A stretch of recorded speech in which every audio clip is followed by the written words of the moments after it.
ठीक है। वैद्युत द्विध्रुव के कारण विद्युत क्षेत्र की तीव्रता, बातचीत नहीं परी, ठीक है। कल हम विद्युत द्विध्रुव को डिटेल में पढ़ चुके थे। कोई बताएगा मुझे विद्युत द्विध्रुव क्या है? दो विजातीय आवेशों का ऐसा निकाय जिनके बीच की दूरी अल्प होती है, ठीक है ना। यदि कोई दो विजातीय आवेश, बैठिए, यदि कोई दो विजातीय आवेश, विजातीय इट मींस कि एक पॉजिटिव और एक नेगेटिव, है ना, असमान आवेश, ऐसा नहीं कि वो जो है वो एक समान होना चाहिए। तो यदि दो विजातीय आवेश, एक प्लस और एक माइनस, ऐसा कोई जोड़ा, ठीक है ना, एक दूसरे से अति अल्प दूरी पर रखे हों, मतलब बहुत दूर ना होकर अति अल्प दूरी पर रखे हो, तो ये निकाय की क्या कहलाने लगता है? विद्युत द्विध्रुव। इस निकाय को हम विद्युत द्विध्रुव बोलते हैं। बनेगा सभी से? इसके बाद विद्युत द्विध्रुव आघूर्ण, बताइए। विद्युत द्विध्रुव आघूर्ण वैद्युत द्विध्रुव के एक आवेश तथा बीच की दूरी के गुणनफल को वैद्युत द्विध्रुव, ठीक है ना। विद्युत द्विध्रुव में से, उसमें से आवेश का परिमाण, आवेश का परिमाण, ठीक है ना, आवेश का परिमाण ले लीजिए और उन दोनों के बीच की दूरी और दोनों का गुणनफल कर रहे हैं, तो अपने पास जो अमाउंट आएगा वो क्या कहलाएगा? विद्युत द्विध्रुव आघूर्ण बनेगा, विद्युत द्विध्रुव आघूर्ण, ठीक है। अब नेक्स्ट जो टॉपिक है वो है हमारे पास विद्युत द्विध्रुव के कारण किसी बिंदु पर विद्युत क्षेत्र की तीव्रता। तो किसके कारण? विद्युत द्विध्रुव के कारण। तो हमें विद्युत द्विध्रुव बनाना पड़ेगा,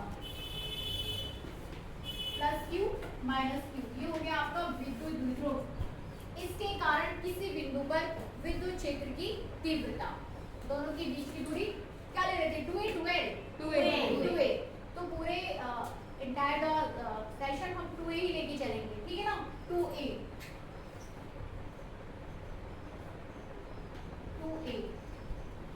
ये हो गई दोनों के बीच की दूरी 2a। ये 2a क्या है? अति अल्प दूरी है, ठीक है ना। ये इसका मिड पॉइंट, क्या हो जाएगा? इसका मिड पॉइंट। तो ये कितना हो जाएगा? a, और ये भी कितना हो जाएगा? a, ठीक है ना। तो इस विद्युत द्विध्रुव के कारण, ये प्लस क्यू माइनस क्यू निकाय, इसके कारण किसी बिंदु पर विद्युत क्षेत्र की तीव्रता। अब वो बिंदु कहाँ हो सकता है आपका? वो बिंदु की कंडीशंस, सबसे पहले तो आप सीधी लाइन में भी हो सकता है, यहाँ हो सकता है, यहाँ यहाँ यहाँ यहाँ कहीं भी हो सकता है, ठीक है ना। यदि वो बिंदु अक्ष पर है, इसी अक्ष पर है, इसी अक्ष पर है, तो आप बोल देते हो अक्षीय स्थिति, ठीक है ना। यदि वो बिंदु उसी अक्ष पर है, उसी लाइन पर है जिस लाइन में विद्युत द्विध्रुव है, तो स्थिति कैसी हो जाएगी? अक्षीय स्थिति। लेकिन थोड़ा भी यहाँ वहां हुआ तो स्थिति कैसी हो जाएगी? निरक्षीय स्थिति, ठीक है ना। अक्षीय निरक्षीय बनेगा। क्या हुआ? समझ रहे ना? एक हो जाएगी आपकी अक्षीय स्थिति और दूसरी हो जाएगी निरक्षीय स्थिति। तो अब कैसे निकालेंगे? इस बिंदु पर, सपोज हमें इस बिंदु पर विद्युत क्षेत्र की तीव्रता निकालनी है, ठीक है ना। विद्युत क्षेत्र की तीव्रता कैपिटल E इक्वल टू, फटाफट बताइए कितना आया था? 1/4 pi epsilon naught Q upon R square, ठीक है ना। E equals to F by Q, यही है ना। E equals to F by Q, E equals to F by Q। तो finally E equals to 1/4 pi epsilon naught Q1 by R square, ठीक है ना। सदिश रूप में आप इसको R कैप इस तरीके से भी लेके चलते हो, सदिश लगाने के लिए इसका एकांक सदिश है ये R कैप, ठीक है, बनेगा। तो E इक्वल्स टू हो जाता है आपके पास 1/4 pi epsilon naught Q by R square. Is that clear? ठीक है ना। हमें इस बिंदु पर विद्युत क्षेत्र की तीव्रता निकालनी है। किस बिंदु पर? इस बिंदु पर। ये बिंदु की स्थिति क्या बोलोगे आप? स्थिति निरक्षीय हो जाएगी, ठीक है ना। तो हम इसको बोल सकते हैं कि केंद्र से R दूरी पर स्थित किसी बिंदु P पर, ये अक्षीय स्थिति है बच्चों, ठीक है ना। क्या बोलोगे आप इसको? कि केंद्र से, मतलब बिंदु P पर, बिंदु P की पोजीशन क्या हो गई? बिंदु P की पोजीशन हो गई केंद्र से R दूरी पर स्थित किसी बिंदु P पर विद्युत क्षेत्र की तीव्रता की गणना करनी है। कहाँ से? केंद्र से R दूरी पर स्थित किसी बिंदु P पर। समझ में आ रहा है? कहाँ से? केंद्र से R दूरी पर तीव्रता की गणना करनी है। बहन आई है आपकी? नहीं आई। एक आई। मैम ये नहीं आ रही थी अभी तक। अच्छा, अब वो नहीं आई। Yes, वो ma'am. दोनों जुड़वा है तो मुझे समझ ही नहीं आ रहा है कि कौन आ रहा कौन नहीं आ रहा। मैथ्स वाली आ रही थी अभी तक, आज बायो वाली आई है। ओके, ठीक है। तो r दूरी पर स्थित किसी बिंदु P पर विद्युत क्षेत्र की तीव्रता की गणना करनी है। बिंदु P की स्थिति समझ में आ रही है? ये विद्युत द्विध्रुव का केंद्र है, इससे r दूरी पर स्थित। ये बात क्लियर हो रही? r दूरी पर स्थित किसी बिंदु P पर विद्युत क्षेत्र की तीव्रता की गणना करनी है। कैसे करेंगे? अभी बिंदु P पर हम विद्युत क्षेत्र देखेंगे -q आवेश के कारण और +q आवेश के कारण, ठीक है ना। जब +q आवेश के कारण निकालोगे, +q आवेश के कारण E निकाल दो, that is E1, yes ma'am. ठीक है ना। और -q आवेश के कारण निकाल दो E2, दैट इज E2, और कुल निकाल दो तो that is E equals to E1 plus E2।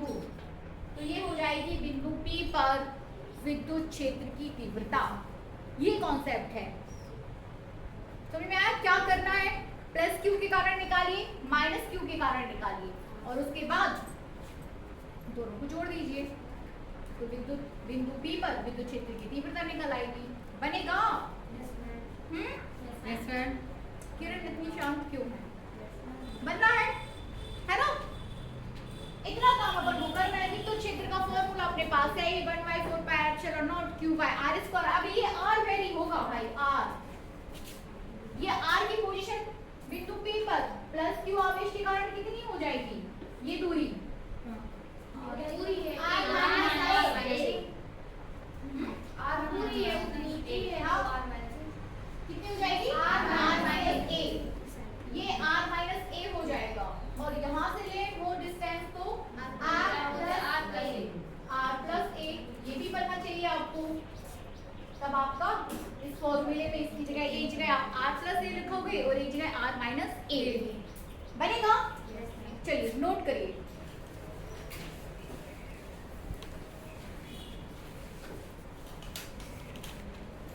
लिखिए, सामान्यतः वैद्युत द्विध्रुव के कारण, सामान्यतः वैद्युत द्विध्रुव के कारण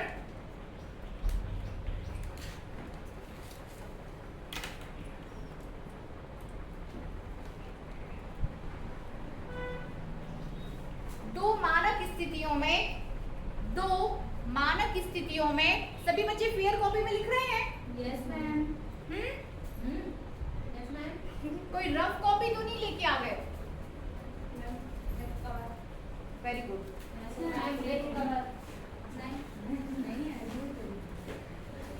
क्या बोलो? हाँ, सभी मानक स्थितियों में सामान्यतः वैद्युत द्विध्रुव के कारण दो मानक स्थितियों में विद्युत क्षेत्र ज्ञात किया जाता है।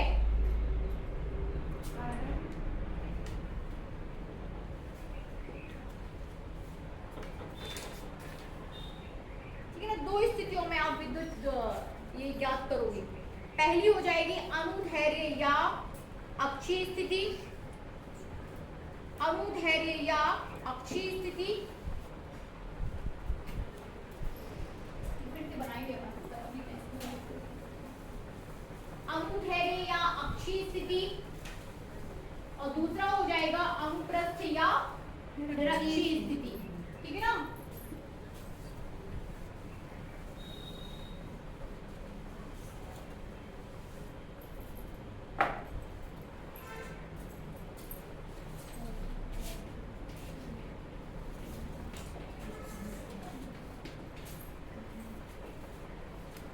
अनुदैर्घ्य में क्या लिखना है? अक्षीय स्थिति। ठीक है, और दूसरा हो जाएगा आपका अनुप्रस्थ या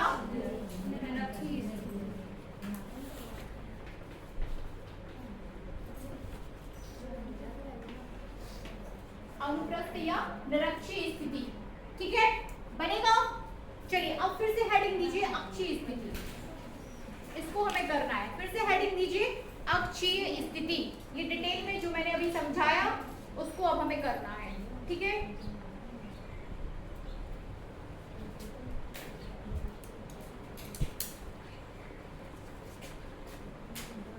ठीक है। तो सबसे पहले आप क्या करोगे? अक्षीय स्थिति तो हेडिंग दे दो, उसके बाद चित्र बनाओ। ठीक है, चित्र अपन यहाँ बना लेते हैं।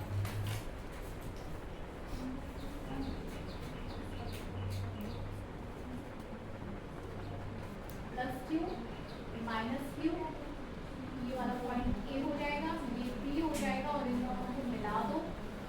ठीक है ना, ये इसका मिड पॉइंट हो जाएगा। आवाज क्यों हो रही है? मिड में ही लेके आइएगा उसको। और इन दोनों के बीच की जो टोटल दूरी है वो कितनी हो जाएगी? 2a। 2a, ठीक है ना, इतना बनाइए। उसके बाद फिर अपन लिखते हैं इसको। क्या हुआ? हो गया? लिखे? लिखिए। बड़ा टाइम लेते हैं आप, चट काम नहीं करते हैं। बना दो ना, क्या उसमें क्या दिक्कत है? बनावे तो कोई प्रॉब्लम बन गया। चलिए आगे बढ़ते हैं, लिखिए, आगे नोट करिए इसको। मान लो ए बी एक वैद्युत द्विध्रुव है। मान लो ए बी दिख रहा है सबको बोर्ड पे, ए बी। तो हमारा ए बी एक क्या हो जाएगा? वैद्युत द्विध्रुव है जो प्लस क्यू और माइनस क्यू आवेश से मिलकर बना है। मैंने बोला था ये बकेट यहां से हटा दो।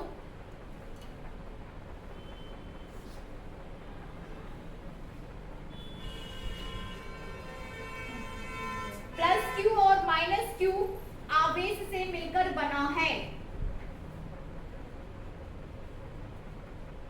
तथा ऐसे माध्यम में रखा है जिसका परावैद्युतांक k है। ठीक है ना, कैसे माध्यम में रखा है? जिसका परावैद्युतांक क्या हो जाएगा? k। ऐसे माध्यम में रखा है जिसका परावैद्युतांक कैपिटल K है। आगे देखिए, उनके बीच की अति अल्प दूरी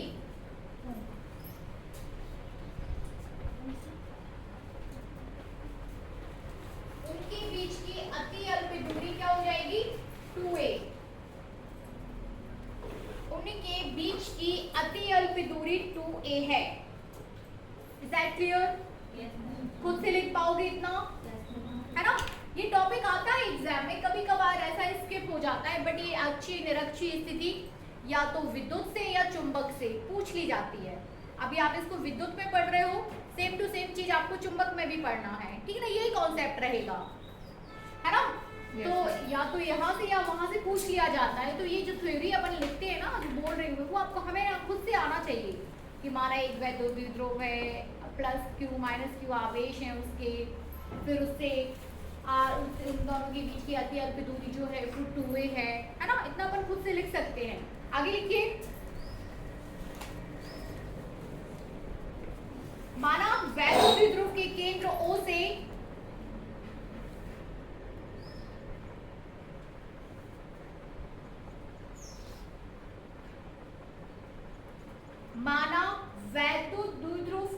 केंद्र O से, ठीक है, ये पॉइंट अपने पास केंद्र O है। केंद्र O से प्लस क्यू आवेश की ओर, ठीक है ना, प्लस क्यू आवेश की ओर r दूरी पर, स्मॉल r दूरी पर अक्षीय स्थिति में बिंदु P स्थित है। बिंदु P स्थित है जिस पर विद्युत क्षेत्र की तीव्रता की गणना करनी है। ठीक है ना, किस ओर है? प्लस क्यू की ओर।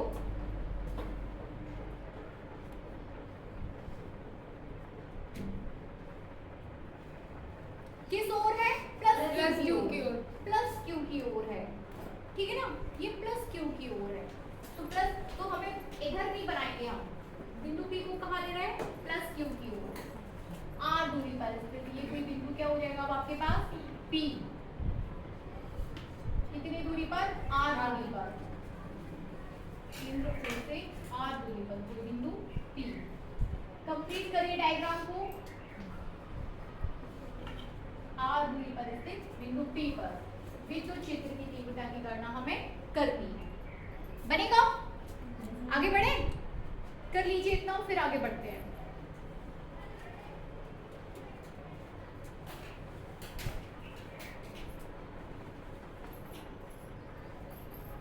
हो गया? चलिए आगे बढ़िए। तब बिंदु A पर पैराग्राफ चेंज करके लिखिए। तब बिंदु A पर प्लस Q आवेश के कारण, ए पर या पी पर? तब बिंदु A पर स्थित प्लस Q आवेश के कारण, ठीक है ना। तब बिंदु A पर, थोड़ा चेंज करिए, बिंदु A पर स्थित प्लस Q आवेश के कारण बिंदु P पर विद्युत क्षेत्र की तीव्रता, ठीक ना। आप डायरेक्ट भी लिख सकते हो, प्लस Q आवेश के कारण बिंदु P पर विद्युत क्षेत्र की तीव्रता। ई वन बराबर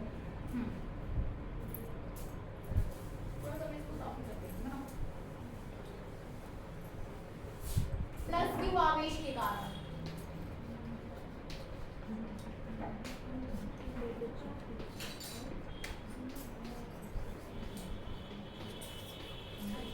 बिंदु P पर विद्युत क्षेत्र की तीव्रता,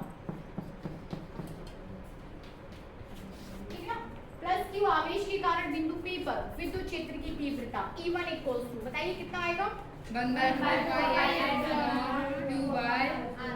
प्लस और माइनस r स्क्वायर मतलब r माइनस a का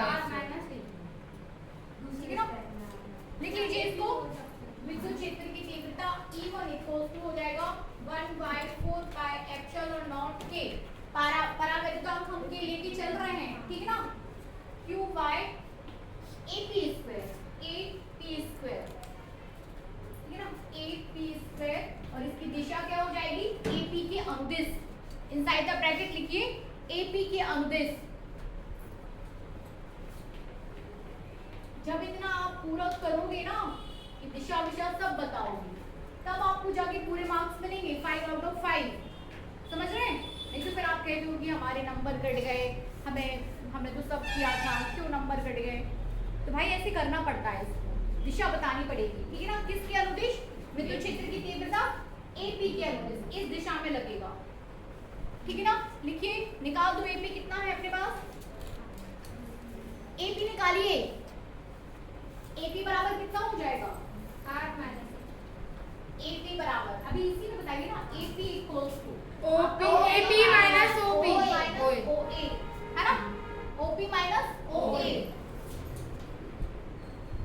तो दैट इज OP कितना हो जाएगा? R माइनस A कर दीजिए, और इसको रख दो यहाँ, R माइनस A का स्क्वायर आ जाएगा।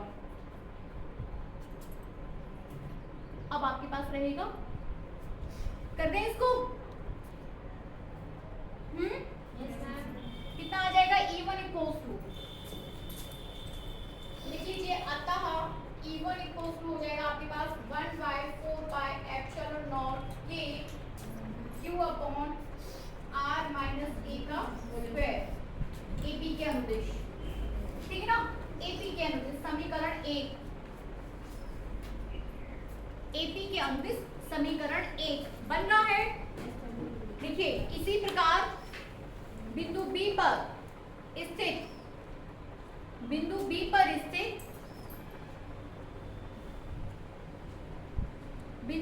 पर स्थित माइनस Q आवेश के कारण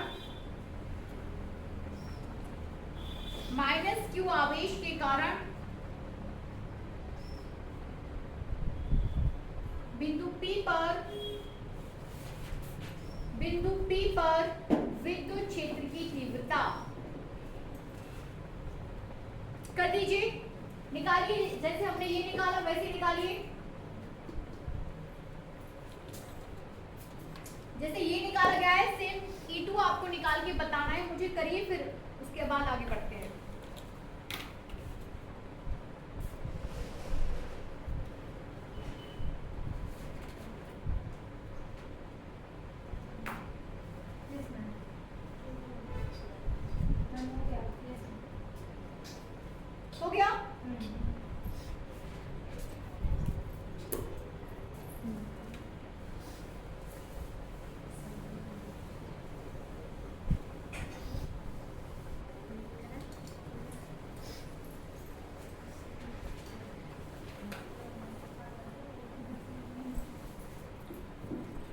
E1 आपके पास आया है, E1 equal to 1/4 pi epsilon naught K Q by R minus A square.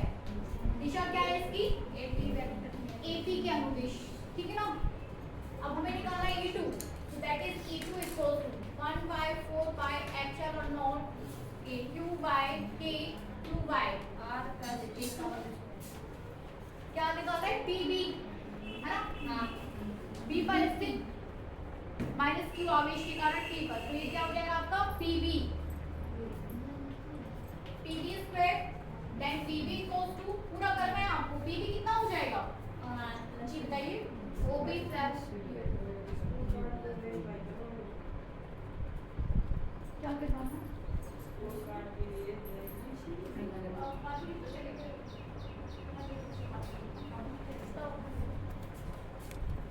P equals to PB कितना रहेगा? PB प्लस OP, है ना। इतना पूरा R ले लो, तो PO प्लस OB, ठीक है ना। R तो पूरा लेना पड़ेगा आपको। हम OP ये हो जाएगा OP, कैसे भी करो, PO प्लस OP, ठीक है ना। PO प्लस OB, PO कितना? R, OB कितना? A, ये हो जाएगा R प्लस A। अतः E2 इक्वल्स टू हो जाएगा अपना 1/4 pi epsilon naught K Q by R plus A square. इसकी दिशा क्या रहेगी? B के अनुदिश, ठीक है ना। B के अनुदिश, ठीक है ना। B के अनुदिश है इसकी दिशा। यहाँ देखिए, एक आपका जो प्लस P पर जो हमने तीव्रता निकाली है, A के कारण जो दिशा है वो किसके अनुदिश है? AP के अनुदिश। एक इस साइड को जा रहा है और दूसरा PB के अनुदिश, मतलब ऐसे डायरेक्शन जा रही है। E1 इस तरफ तो E2 इस तरफ, तो हम जोड़ेंगे नहीं, क्या करेंगे? उसे माइनस करेंगे, ठीक है ना। Is that clear? चलिए आगे बढ़िए। देखिए, एक को समीकरण 1 दे दो ऊपर वाला, और दूसरा वाला हो जाएगा समीकरण 2। अब करिए,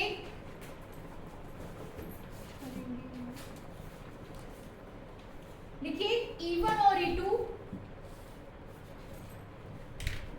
E1 और E2 एक ही रेखा के अनुदिश, E1 और E2 एक ही रेखा के अनुदिश विपरीत दिशा में कार्य करते हैं। एक ही रेखा के अनुदिश विपरीत दिशा में कार्य करते हैं, ठीक है ना। तथा E1 is greater than E2, E1 की वैल्यू जो है E2 से क्या है? ज्यादा।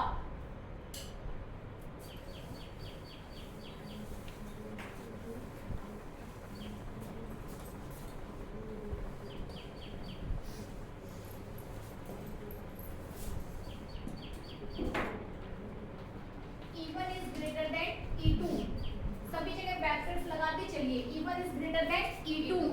अब कर दो इसको। अतः बिंदु P पर परिणामी विद्युत क्षेत्र की तीव्रता, अतः बिंदु P पर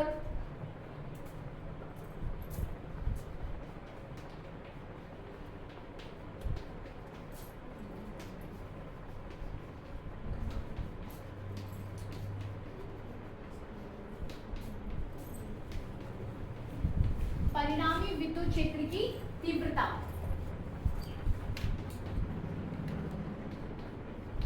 ठीक है ना। Capital E equals to E1 minus E2। परिणामी विद्युत क्षेत्र की दिशा क्या हो जाएगी?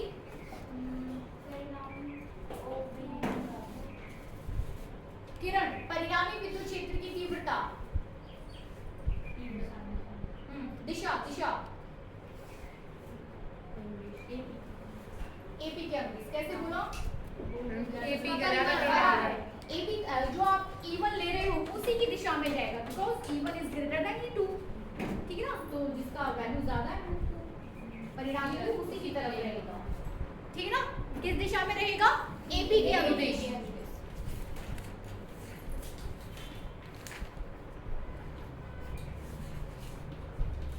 AP के अनुदिश कर दीजिए इसको। Capital E equals to E1 1/4 pi epsilon naught Q upon क्या था?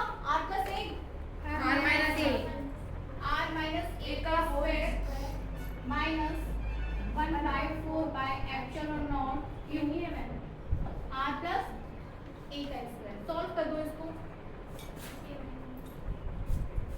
K भी ले लो भाई, K मेरा छूट जाता है, K भी लेके चलिए पर आप वैल्यू दाम 1/4 पाई एप्सिलॉन नॉट K कर दीजिए इसको सॉल्व और बताइए कितना आया।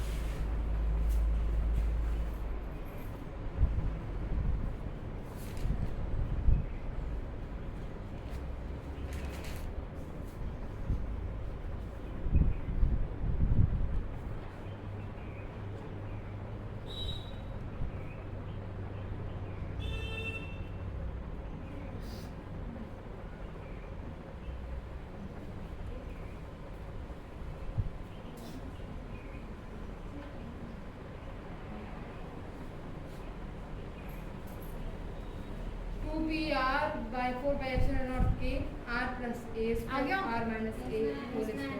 सभी का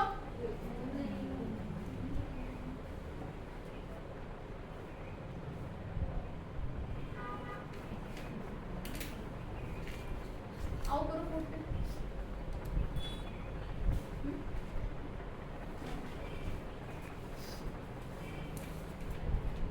ये साफ कर दो पूरा और ये सॉल्व कर दो। चौक पूरा पूरे कर दो, अच्छे से पूरे साफ करके करो, ये मत छोड़ो, नहीं करना है।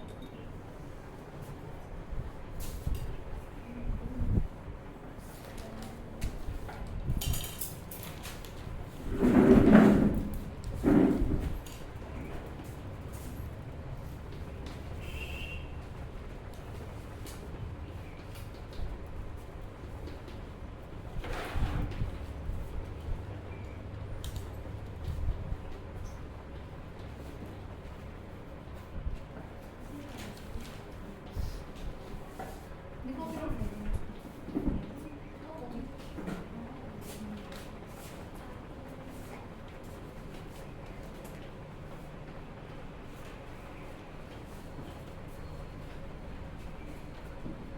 कैसे लिया LCM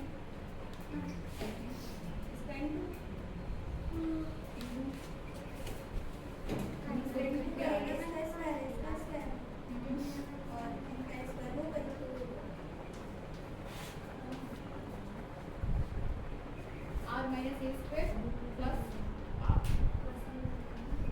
R minus A square R plus A square का इंटू करोगे तो क्या आएगा? R square minus A square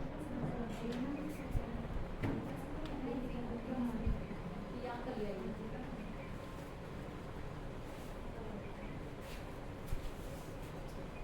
मिलेगा क्या मैम? ये सब निकल गया।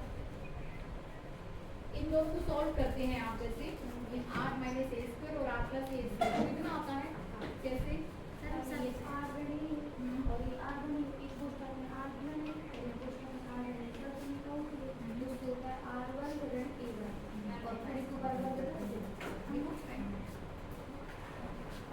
R माइनस A का स्क्वायर और R प्लस A का स्क्वायर, ठीक है? ये हो जाएगा आपका R minus A R minus A R plus A और R प्लस A, ठीक है? R minus A R plus A R minus A और R प्लस A, तो ये हाँ तो ये कितना बनता है? R minus A R plus A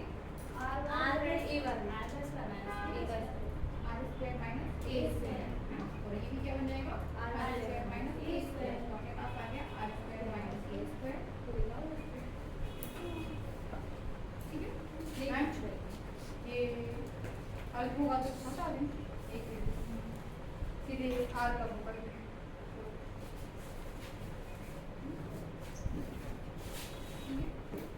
ऐसे आएगा।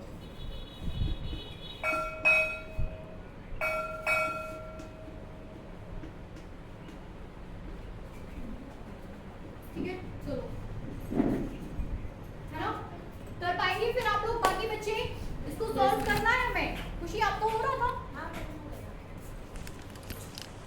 ठीक है, दोनों इतनी लंबी हो, आप मुझसे ज्यादा हाइट है, अगर ऊपर से क्यों नहीं किया? मैम ध्यान नहीं दिया, मैं नीचे से कर देती क्या नहीं मतलब है ऐसी लंबाई का? बड़े हुए जो मैम, क्या ध्यान हुआ? नहीं दिया। ज़्यादा वेट कर रही हो। मैम ध्यान नहीं दिया। ठीक है, तो क्या देखो ना, इधर मैं इधर से लिखना स्टार्ट करती हूँ। E equals to E1 minus E2 हमें करना है, ठीक है? सभी जगह आपका वेक्टर होना चाहिए, है ना? तो 1/4 में एप्सिलॉन नॉट k E1 की वैल्यू पुट करिए और E2 की करिए। कर दी सभी ने? इसके बाद जो बच रहा है उसको कॉमन ले लो, है ना? अनामिका क्या क्या कॉमन आ जाएगा? 1/4 pi epsilon naught q square, ये पूरा का पूरा q, ये पूरा का पूरा आपका क्या आ गया? कॉमन। तो इनसाइड द ब्रैकेट आपके पास इतना बचेगा r minus a square minus 1 upon r plus a square, इतना बचेगा। समझ रहे हैं? फिर आपको क्या लेना है? LCM, ठीक है ना?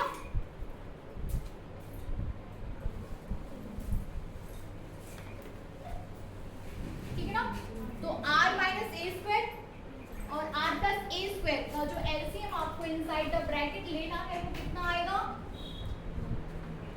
r minus a square r plus a square, ये एलसीएम हो जाएगा। ठीक है ना? तो वो भी आपने ले लिया। r माइनस से r माइनस कटेगा तो बचेगा r minus a square, r minus a square का सेम 2 हो जाएगा। कर लोगे ना? ठीक है, बन जाएगा। ठीक है, तो फाइनली आपको मिलेगा 1/4 पाई, ये जो हो जाएगा वो 2p/4 पाई एप्सिलॉन नॉट k। अब ये p आर कैसे, क्यू भी था वो आपके हाथ से वो सब ये जो है आपका p कैसे बना? p q into 2a, जहां आपको मिलेगा q into 2a वहां आप क्या पुट कर दोगे? p। तो फाइनली जो अच्छी स्थिति में विद्युत क्षेत्र की तीव्रता है वो आ जाएगी 2p/4 पाई epsilon naught k r cube. याद कर लो इसको, फाइनल फॉर्मूला। निरक्षी स्थिति अभी करना, कल करें? कल कल करते हैं।